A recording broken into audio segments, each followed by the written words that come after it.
கிறிஸ்துவுக்குள் அன்பான தேவனுடைய பிள்ளைகளே, இயேசுவின் நாமத்தில் உங்களை வாழ்த்துகிறேன்.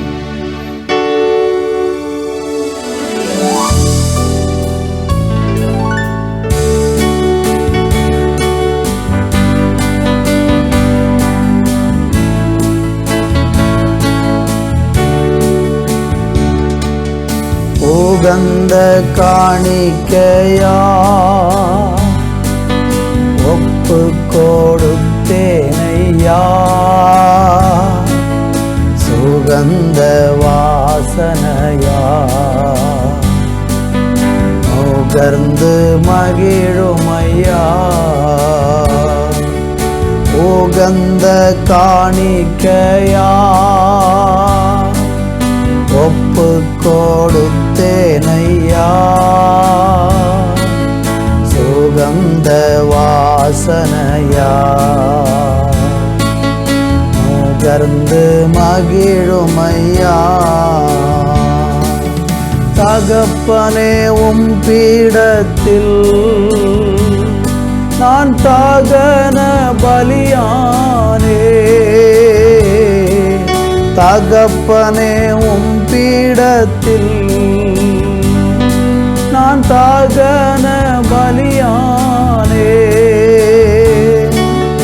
அக்கினி இறக்கிவிடும்,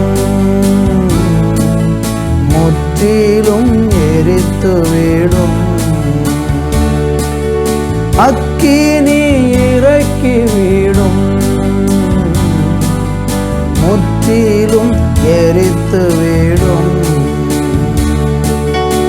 உகந்த காணிக்கையா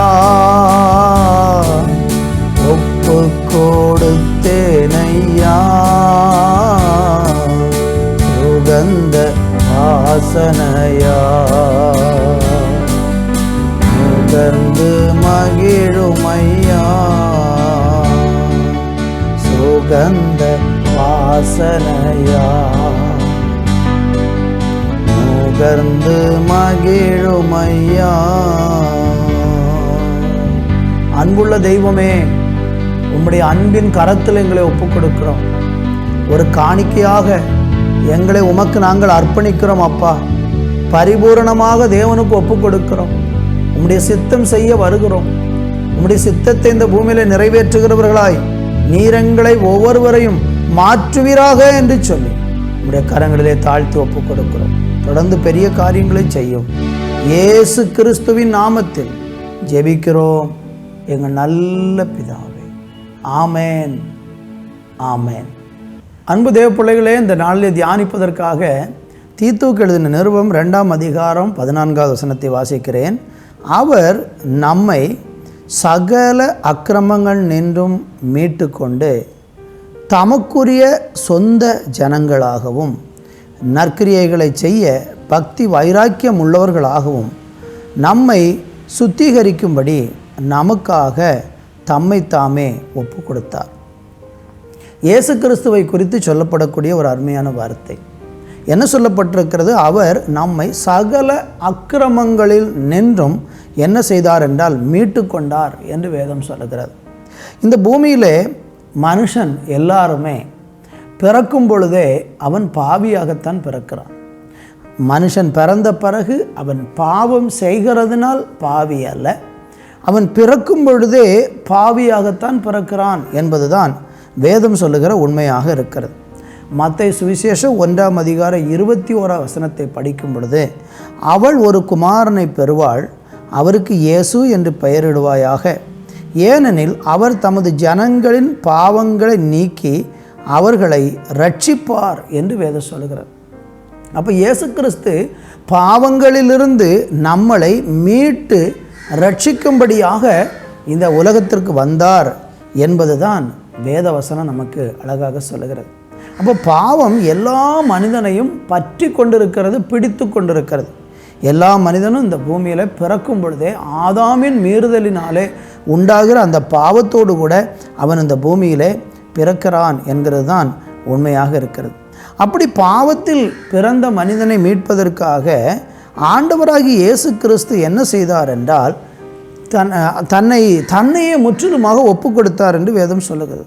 ரோமர் 5:8 படிக்கும் பொழுது, நாம் பாவிகளாய் இருக்கையில் கிறிஸ்து நமக்கு மரித்ததினாலே தேவன் நம்மேல் வைத்த தமது அன்பை விளங்க பண்ணினார். அப்போ நம்ம எல்லாரும் பாவியாக இருக்கும் பொழுது ஆண்டவராக இயேசு கிறிஸ்து வந்து அவருடைய அன்பை நமக்கு வெளிப்படுத்தி இருக்கிறார்.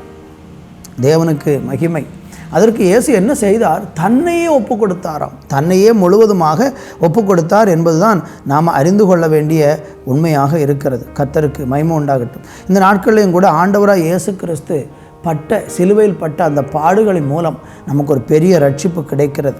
கலாத்தியருக்கு நிறுவ 2:20 சொல்லுகிறது, கிறிஸ்துவுடனே கூட சிலுவையில் அறையப்பட்டேன், ஆயினும் பிழைத்திருக்கிறேன். இனி நான் அல்ல, கிறிஸ்துவே எனக்குள் பிழைத்திருக்கிறார். நான் இப்பொழுது மாம்சத்தில் பிழைத்திருக்கிறதோ, என்னில் அன்பு கூர்ந்து எனக்காக தம்மைத்தாமே ஒப்பு கொடுத்த தேவனுடைய குமாரனை பற்றும் விசுவாசத்தினாலே பிழைத்திருக்கிறேன். அப்போ இயேசு கிறிஸ்து தம்மைத்தாமே நமக்காக ஒப்பு கொடுத்தார். எதற்காக? நம்மளை அக்கிரமங்களில் நின்று மீட்டு ரட்சிப்பதற்காக ஆண்டவராக இயேசு கிறிஸ்து தம்மைத்தாமே நமக்காக ஒப்பு கொடுத்திருக்கிறார். அருமையான தேவனுடைய பிள்ளைகளே, இந்த வார்த்தையை கேட்கிற உங்களுக்காகவும் சேர்த்து தான் ஆண்டவர் இயேசு மரிச்சிருக்கிறார். நீங்கள் எந்த மதத்தை சார்ந்தவங்க, எந்த மார்க்க, ஒன்றும் ஆண்டவருக்கு பிரச்சனை இல்லை.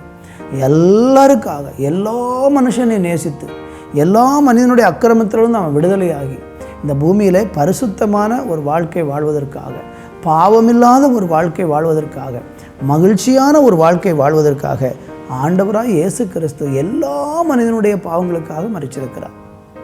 உங்கள் வாழ்க்கையில் பாவத்தில் நீங்கள் வாழ்ந்தது நிமித்தம் மனசோர்வடைஞ்சு அந்த பாவத்திலேருந்து என்னால் விடுதலையே பெற முடியலை, குடியிலேருந்து விடுதலை பெற முடியலை, இன்னும் பலவிதமான அசுத்தமான வழிகளிலிருந்து விடுதலை பெற முடியலைன்னு உள்ளத்தில் ஏங்கி கண்ணீரோடு கூட தவித்து கொண்டிருக்கிறீங்களா?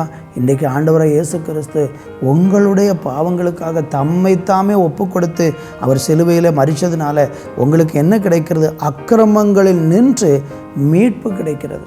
அந்த செய்த பாவத்துக்கான எல்லா தண்டனையும் இயேசு தன் மேலே சுமந்து கொண்டதுனால நமக்கு ஒரு பெரிய விடுதலையை கொண்டு வருகிறது.